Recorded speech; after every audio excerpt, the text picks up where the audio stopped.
que elegeu o presidente do Senado Federal, teve uma atuação de destaque, mesmo porque anunciou uma nova relação com o eleitor e com o cidadão. Senador, eu queria agradecer sua presença aqui no nosso programa e começar justamente por aí, falando desse ponto da sua atuação já logo na sessão preparatória, que foi diferenciada, a gente pode dizer, no mínimo, né, senador? Obrigação. Conta um pouco para a gente como é que é a experiência do senhor com essa possibilidade de ter o cidadão mais próximo da atuação do parlamentar. Que prazer, Tânia, primeiro, muitíssimo obrigado. Eu que agradeço. Eu que tenho que agradecer, pelo contrário. Posso entrar na sua casa, se você permite, muitíssimo obrigado. Porque eles são os nossos únicos patrões, concorda? Claro. Né? Claro. Eu primeiro quero dizer do meu respeito para com a TV Senado, e de forma sincera. É inquestionável, insofismável o trabalho que vocês fazem, a audiência da TV Senado. Isso me diz o senador Ronaldo Caiado, hoje governador de Goiás, meu amigo. Audiência em todo o Brasil, os programas qualificados, comentários moderados, porém com muito preparo, com argumentos bem usados. Então a equipe da TV Senado, todos de forma geral, de produtores, de cinegrafistas, eu tenho muito respeito por vocês. Eu queria dizer, Tânia, ao Brasil inteiro, que quando falei de únicos patrões, é exatamente assim que entrei na vida pública, pois entendo que os nossos eleitores são os nossos patrões, literalmente. E eu não gosto, por favor, Tânia, de ser chamado de político. E por quê? Porque eu acho que eu sou um empregado público. Sou um empregado público, nada mais. Eu não gosto, porque praticamente eu sou antipolítico. Eu gosto de falar isso. Mas às vezes o colega não gosta, né? Então eu parei de falar. Então eu só falo empregado público. Eu estou aqui nessa casa para ficar 8 anos, evidentemente. Sou contra a reeleição e com exclusividade te antecipo. O meu primeiro projeto de lei é o fim da reeleição. Olha, já começamos o programa com uma novidade, né? Vai ser uma bomba, né?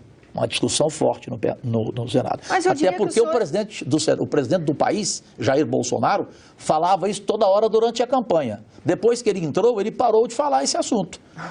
Ou seja, ele gostou. Ele quer ficar 8 anos de repente. Eu sou contra. Para mim, o mandato deveria ir para 5 anos, mas acabar a reeleição. Que para mim a reeleição é o maior câncer deste país. Esse é o maior problema. E no parlamento também? E no parlamento também, evidente. E sua proposta para o parlamento é como? É o seguinte, direito a mais uma eleição, a mais um mandato. Tanto senador quanto deputado? Senador e deputado, mais um mandato. E o tamanho do mandato, o senhor preservaria? Mais um ano. Se eu estou dando mais um ano para o Executivo, eu tenho que pedir mais um ano também para o Legislativo. Então a gente estaria deputados com 5 anos, isso. Senadores com 9. 9. Por quê? Mas sem eleição. Por que mais um ano? Mais um ano porque justificaria, então, você não ter mais direito à reeleição. Você tem mais um ano para fazer um bom trabalho, né, para apresentar e ter a aprovação de novos e bons projetos de lei.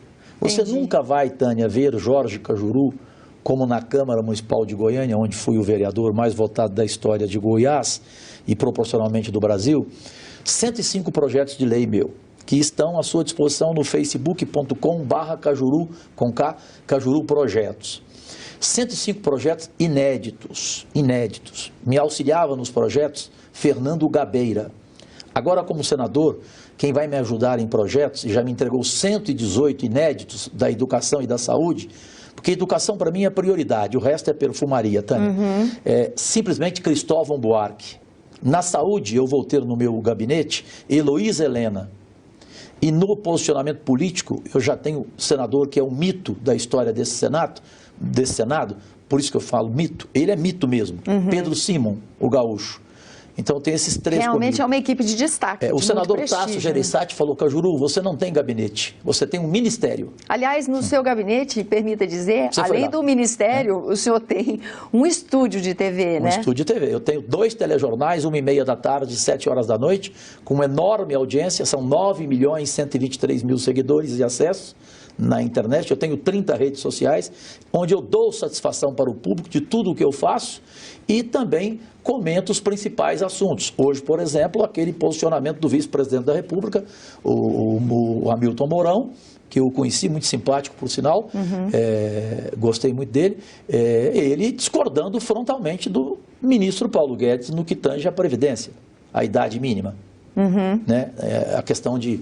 preservação ou não de direitos, que é uma questão dentro da reforma. E você colocar homens e mulheres com a mesma faixa etária, né? com o mesmo tempo. Com o mesmo tempo. Ele é contra, radicalmente contra, e diz que o presidente Bolsonaro, que está no hospital, também é contra. Então, eu achei isso fantástico. E eu até... Já é pauta do seu telejornal. Já foi pauta hoje 1h30 no meu jornal. Aí, Tânia, eu acho o seguinte, para você discordar de um colega seu, você não precisa desqualificá-lo. Sim. Concorda? Concordo. Então, eu vi que a discordância do vice-presidente Mourão e também do presidente Bolsonaro é uma discordância normal e pública. Então, isso é muito importante. Isso é uma forma de você respeitar o seu único patrão. Por isso que eu dividi com ele o direito de votar os assuntos mais importantes comigo. Ele é que decide o meu voto, ele que me elegeu. Aí vem aquela dúvida, mas Cajuru, você não tem medo de amanhã ter muitos robôs que vão votar por você? Essa é uma questão, né? É uma polêmica, né? É uma dúvida. Mas não, eu confio nos meus seguidores. Eu conheço a maioria deles. Porque eu entro, puxo a capivara de cada um, vejo a profissão dele, onde ele mora. E muitos ali são o quê? A maioria? Eleitores meus. Eu tive quase 1.600.000 votos em Goiás. Pois é, e agora... Então não tem dúvida que a maioria vai votar... eleitores mesmo. Isso, vai votar com consciência. Então eu vou respeitar a maioria. Se eu sentir que realmente está começando a robotizar, né, ou a bolsonorar as minhas redes sociais, para que nas votações o governo sempre seja beneficiado, nesse caso ganhou o candidato do governo. Ou mesmo a oposição. A oposição também pode estar bem articulada, também, não é? E invadir minhas redes sociais. Sim. Aí eu vou decidir. Aí eu vou montar, vou anunciar publicamente, um Conselho Nacional.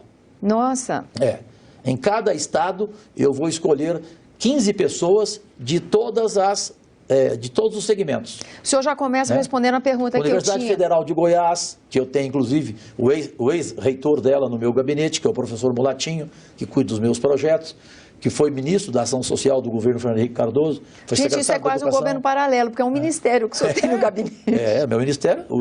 E é um ministério de primeira linha. Você viu lá o meu diretor de comunicação, é o ex-editor-chefe do Jornal Nacional. Sim. Né? Tenho 2 apresentadoras que são jornalistas, né? Minhas assessoras de imprensa. Então é isso, concluo, para não ficar longo, concluo dessa forma, Tânia, é o respeito ao teu eleitor e fazê-lo participar. A palavra que você usou, eu vou pedir, vou dar crédito, porque eu não faço nada sem dar crédito, né? Tanto que eu citei no meu primeiro pronunciamento Paulo Francis, né? Citei outros, mas eu sempre dou crédito. Eu acho muito feio você não dar crédito, né? Então, eu vou dar crédito a você. Você colocou a palavra democracia participativa, né? Então, a minha relação, ela é de mão dupla, porque é muito ruim na política você ver uma relação de mão única, que era esse Senado aqui. Esse Senado aqui, eu vou dizer a você, desculpe, eu nunca disse a ninguém. Disse hoje a repórter da revista Época, a Natália, que foi me entrevistar, dizendo que eu roubei a cena da primeira sessão do Senado. E vai para as bancas nesse domingo agora, a revista Época. Ela chama Natália, a repórter. Ela falou, Cajuru, você roubou a cena. Eu falei, não roubei a cena de ninguém. Aliás, por favor, não usa essa palavra roubar para mim, não. Com certeza. Porque nem cena eu quero roubar na minha vida. Ainda bem, senador. Nem cena eu quero roubar. Né? E da parte chiqueiral, a parte chiqueiral da política que existe, quando eu sair dela, eu não vou levar nem o cheiro e nem a caatinga. Você pode ter certeza disso. Faço votos. E vocês todos podem ter certeza. Escrevam aí, gravem aí. Então, eu disse a ela, e agora eu estou dizendo para ela, então, primeiro, esse programa que eu não sei que dia que vai para o ar, mas certamente vai para o ar antes de sair a revista Época, né? Com certeza. Então eu comentava com ela, desculpa, a gente estava falando, agora eu me perdi aqui, eu tomo Rivotril, hein? Atenção, eu tomo 20 gotas de Rivotril. Eu estava falando... Primeiro, o senhor estava falando como o senhor faz questão de ética... Do respeito ao eleitor. Então, se eu sentir que ele está querendo robotizar para votar, ou seja, eu vou mudar, vou criar um conselho né, com gente de Universidade Federal, com advogado, gente da OAB, esses segmentos. Eu vou fazer um conselho aí de umas 150 pessoas e elas vão votar para mim. Porque elas representam o país, de novo, concorda? um voto representativo. O voto representativo. E teria aí nesses conselhos uma cadeirinha para um cidadão? Claro, uma pessoa, um cidadão simples. Simples. Claro, o cidadão nenhuma... simples tem que fazer parte do conselho. Né? Jornalista tem que fazer parte do conselho, né? Uma enfermeira, um pedreiro. Ô, senador, né? como o senhor Aliás, você sabia algo, me permite? Claro. Você sabia que em 22 de abril, atenção Brasil, TV Senado com exclusividade, eu vou antecipar aqui o meu primeiro pronunciamento, que será na quinta-feira. Em 22 de abril de 1959, uma frase escrita a lápis, Tânia, por José Silva Guerra, operário que trabalhou na construção deste Congresso. Sabe o que ele escreveu no teto? Está lá no teto. Olha o que ele escreveu no teto, senhoras e senhores. Vamos ver a reação da Tânia. Que os homens de amanhã, que aqui vierem, tenham compaixão dos nossos filhos e que a lei se cumpra. Isso 1959. 59. É um desafio, não é, senador? Não é? E aí eu pergunto para o senhor, dentro do tema do nosso programa, o caminho para a gente chegar nisso, nós estamos falando de o quê? Mais de 40 anos de tentativa de chegar nisso aí, né? O caminho é a democracia participativa? É trazer para dentro, o senhor trouxe para dentro do plenário o cidadão que estava assistindo a sessão. 128.615 pessoas votaram. Pois é. Eu trouxe o Brasil para cá. E me diga uma coisa, nessa experiência, primeiro que não é a primeira vez que o senhor se relaciona assim com o cidadão. E fiquei 3 horas né? como o assunto mais comentado do Brasil no top trend do Twitter. Ou seja, há um ambiente na nossa sociedade, há uma demanda isso, né? nesse sentido, de querer ser mais participativo do que representativo. Claro, porque, Tânia, se o cidadão brasileiro, a cidadã, não entenderem vocês, que vocês podem mudar isso aqui, vocês que podem mudar. Por quê? Porque o empregado público, o parlamentar, ele vai sentindo a reação, né? Ele vai vendo. Senador, tem uma pergunta para o senhor nesse sentido. Eu acho interessante no exercício da cidadania brasileira um descolamento entre o papel de contribuinte e o papel de cidadão. Sim. O senhor acha que o que traz essa noção melhor de que é o cidadão que está empregando o parlamentar é conseguir aproximar essa ideia de que, ao ser um contribuinte que toma conta dos recursos da nação, ele está exercendo um papel muito determinante como cidadão? Tem um caminho por aí? Tem um caminho por aí, absolutamente oportuna e bem colocada a forma de você questionar, porque é por aí, não tem outro caminho, gente. Você se lembra do meu primeiro pronunciamento, quando eu disse, antecipando aquele espetáculo que foi a primeira sessão, que o Brasil inteiro se decepcionou, vendo nas imagens da TV Senado, eu falei no meu pronunciamento, eu falei, gente, nós, colegas, vamos refletir aqui que amanhã nós temos que olhar para os nossos filhos, para os nossos familiares. E a gente está caminhando aqui para o Báratro. Parênteses, vamos explicar o que é Báratro, porque ficou todo mundo curioso para saber. Aí os senadores Tasso Gereissati, Fernando Collor e Jacques Wagner, pergunte aos três, os três devem estar assistindo ao programa, os três humildemente vieram até mim e disseram, Cajuru, não tem problema nenhum a minha ignorância. Me explica, o que é Báratro? Falei, Báratro, meus exemplares senadores, presidente Collor, Báratro é o precipício, é o abismo, é o inferno, é o que nós estamos vendo aqui. Esse é o nosso caminho, é o Báratro, entendeu? Entendi. Então, por que eu disse isso, Tânia?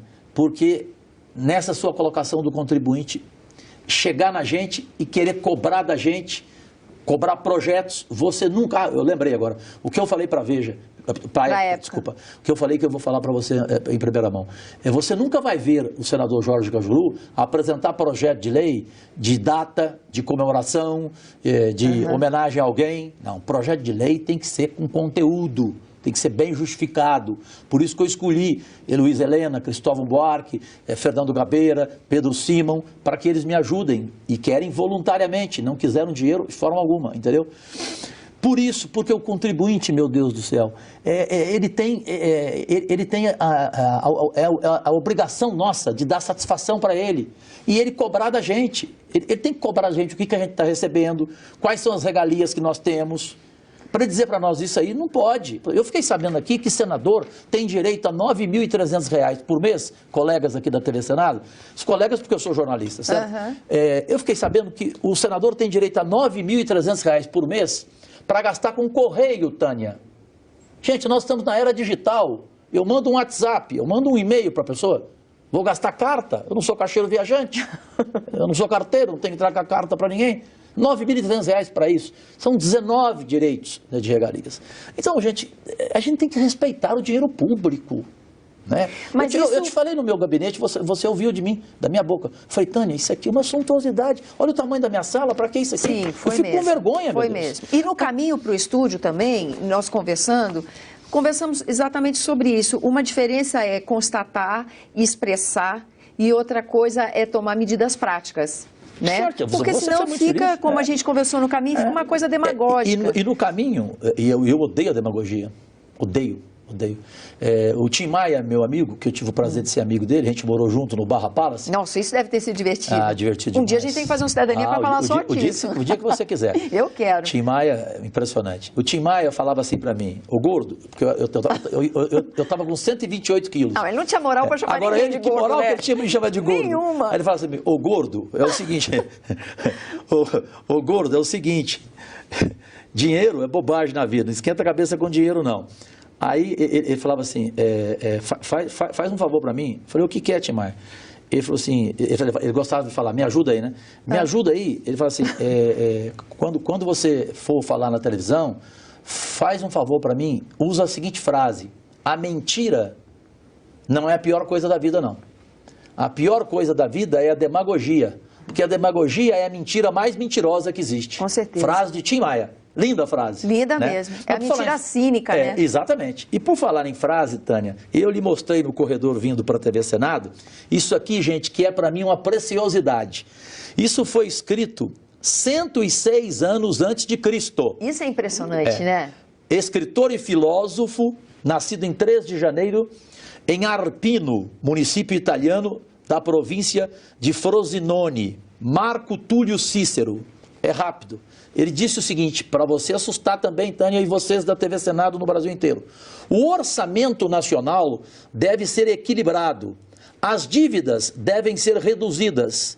A arrogância das autoridades deve ser moderada e controlada. Os pagamentos a governos estrangeiros devem ser reduzidos se a nação não quiser ir à falência.